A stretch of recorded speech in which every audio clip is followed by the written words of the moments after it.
Let's smoke this delicious spatchcock turkey and also make a gold rush.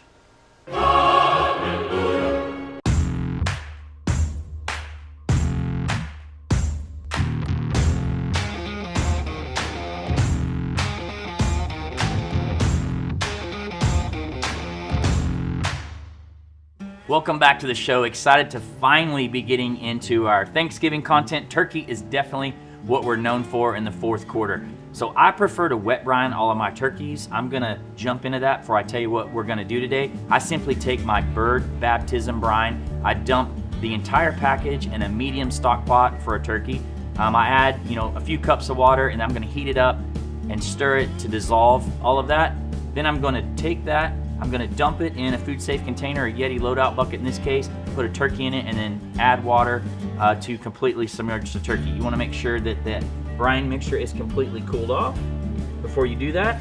And then, honestly, I like to brine overnight.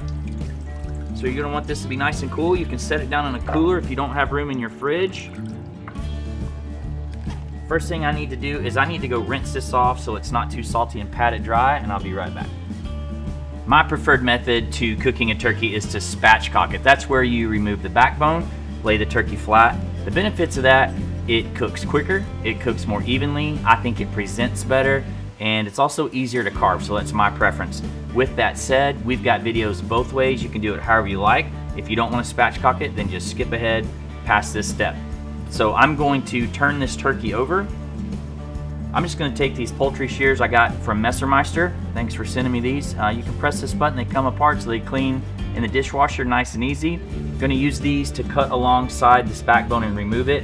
Turkey's a lot harder than a chicken, but if you have a quality product like this, you will get it done. So we have 20 different turkey videos on this channel.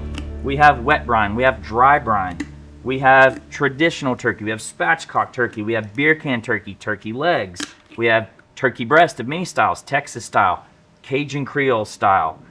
We've got maple bourbon glazes to go on turkeys. We've got fried turkeys, we've got smoke fried turkeys. So however you want to prepare your turkey, we have a video on this channel with a recipe on meatchurch.com. So we really take pride in the holidays. This is why you cook outside, It's all about sharing good food with your family and making those memories, and you're going to be judged when this hits the table, so we want to help you make it look really good. All right, well, I've got one side cut, and now I'm actually going to cut the other side. Get it out of here.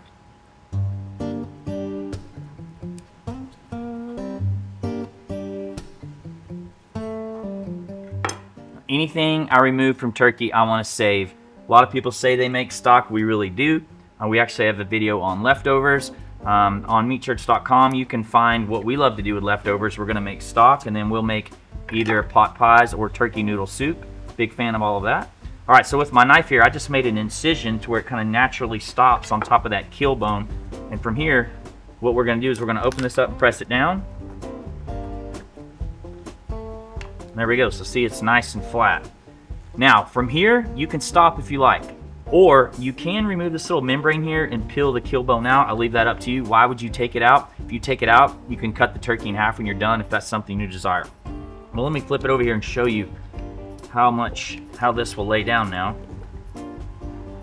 Now, as you can see, it is much more flat. You can apply some pressure, try to really get it to lay flat. Now, this is an illustration of how it's going to cook more evenly. You don't have the breast way up high, you've got it nice and low. And so this is my preferred method. Now, you want to trim off anything, any excess. So if there's any extra fat or anything like that, I trim this off of the back. I'll use this for stock as well. All right, now we've got our brined spatchcock turkey. And by the way, you could have spatchcocked this before you put it in the brine. I always get asked that, so that's just honestly whatever you want to do. So from here, I want to put a slather on it, and then I want to season it. A lot of things you can slather with. Big pro tip, mayonnaise is a great option for poultry. Not only are you helping the seasoning adhere to the turkey, but you're also adding a nice fat that will help baste during the cook, and also it actually adds a little bit of color. So always Duke's mayonnaise and barbecue. I'm gonna use my poultry hand here to just kind of rub this in. Mainly I'm wanting it on the skin, so I'm just kind of putting a little bit underneath. I'm gonna spend most of my time on this side. Why do I choose Duke's? You know, the cider vinegar twang, to me, it's the perfect companion for barbecue. There's no really other mayonnaise that I like to use unless I'm using Asian stuff, and I use some Japanese mayonnaise, but otherwise you guys know that Duke's is in all of my recipes. So get this in all, you know, all around, all in the cracks here underneath. I like to get my hands underneath, in between the skin and the meat here, and kind of separate this, because I will, after I take my glove off, I'll actually apply some seasoning to the actual breast. So just work your hand up in here. You can separate it. Be careful because you don't want the skin to break. That way you can actually season the meat as too. That's optional if that's something that you want to do. All right, got it nice and slathered on there. So let's talk about seasoning. Seems like this is planned every year, but it's not. We're actually going to use our hickory all-purpose today, but I always feel like we come out with new seasoning right before the holidays. It just happens to work on turkey. Hickory is amazing on turkey. You guys are going to love it. I always say season with what you like. Maybe you make something, maybe you buy something non-meat church, do whatever you want to do. But if you are a meat church person, I will tell you a little bit about these seasonings that we have right here. These are our most popular turkey seasonings. Voodoo is definitely number one, and 1A is Honey Hog. Those are, you can get those in a kit on meatchurch.com along with a brine. Holy Gospel, our Honey Pecan, our Texas Sugar, our brand new Hail Mary rub, and the Gospel. Those are all great choices that you can put on turkey. So use whatever you like. All right, I like to start on the underneath side first. We're gonna flip this over, season away. I like to go pretty liberal right here on the underneath side. You're not gonna see it. Otherwise, I would tell you, be careful with your seasoning. You eat with your eyes first. Told you in the beginning, you're gonna be judged on this. This is gonna be on your table with your family. So season up kind of high and evenly when we get over to the meat side.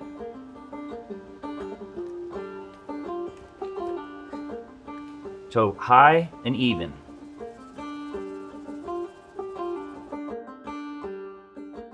Great thing with the hickory, it's definitely a southwestern all-purpose, a little more savory than some of our other seasonings, but I think you'll see as we cook this turkey, it's gonna end up having a very beautiful color, which, you know, I say you eat with your eyes first, but when it comes to Thanksgiving, it's never more apparent than when you've got a bunch of people sitting around the table looking at something. So if you're undecided on what seasoning you want to use, I would check out hickory. You can get it at meatchurch.com.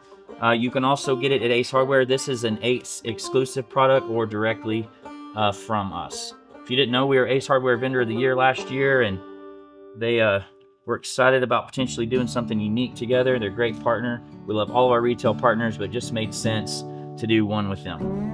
And don't forget to season underneath the skin on the meat like I told you to do, but I forgot to do in the video. Well, there we have it. Let's talk about cooking. So, cook on whatever you like, first off, as long as it's outside, because it's going to taste better. We are rocking on a Traeger Ironwood XL today. We're using their turkey blend pellets, which are maple and hickory.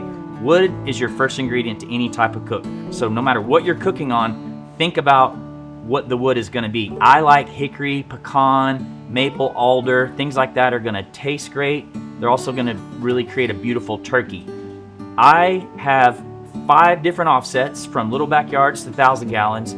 I think a pellet grill cooks a prettier turkey. Also, one of the things I love about a pellet grill when it comes to the holidays, you need to be in the house or outside, whatever, hanging with your family. It's about the memories around your family, less time cooking. So prep in advance.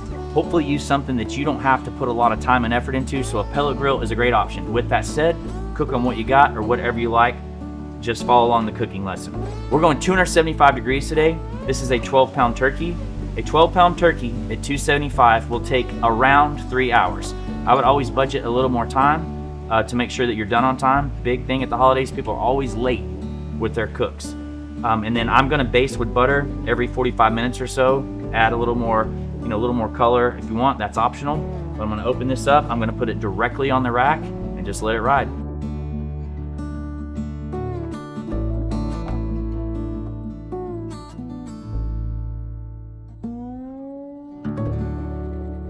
While the turkey's cooking, great opportunity to make one of my favorite holiday cocktails, a Gold Rush, which is super, super simple. All right, so we've got our shaker cup with ice in it here. We are going to do 3/4 ounce of freshly squeezed lemon juice.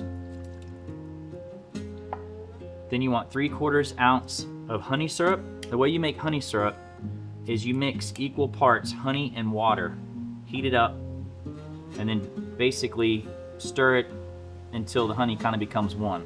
Some people like 2 or 3 parts honey. That's personal preference. I use this Blanton's barrel aged honey because it's delicious. 2 ounces of bourbon. I love Buffalo Trace.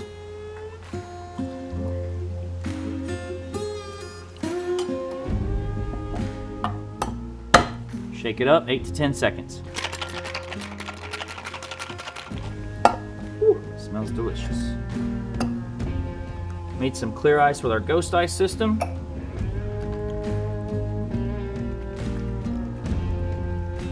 Garnish it with a twisted lemon peel.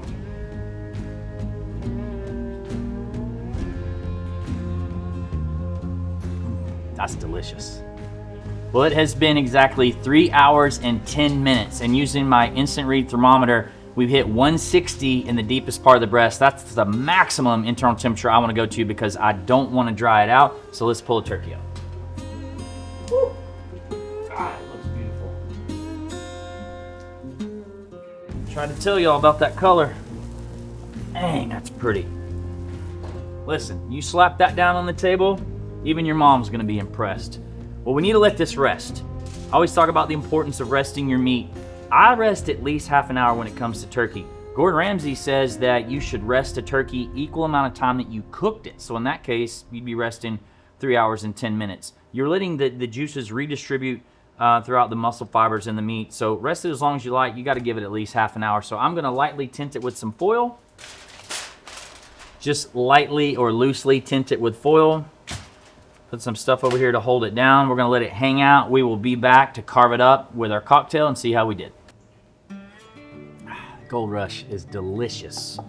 Okay, well, this has rested plenty of time, so let's get into it. I mean, I can't get over it. It's absolutely beautiful. So the hickory is a winner before we even get into it. My Montana knife, chef knife. By the way, y'all been asking about these like crazy. I've convinced Montana knife to bring them back the week of Thanksgiving. So they sold out in 17 minutes back in October. So if you want these, I would go hit up their website, sign up for notifications. Okay, well, here we go. We've got our turkey kind of split up here, and I'm just gonna do what I normally do, which is kind of take a little off the edge here. The videos say, woo, super juicy. Man, just running out of there. All right, I wanna get some of the skin, some turkey here. Nice, good shot. Ooh. That flavor, that might be my favorite seasoning that we have on turkey. That is so good. Super juicy. All right, so we brine this thing overnight. I mean, it's probably 12, 14 hours. Some people do an hour a pound kind of thing, but it doesn't have to be precise. We slathered in mayonnaise. You didn't have to baste, we still basted. And it's crazy juicy, but man, that flavor, that's unbelievable. My goal is not bite through skin.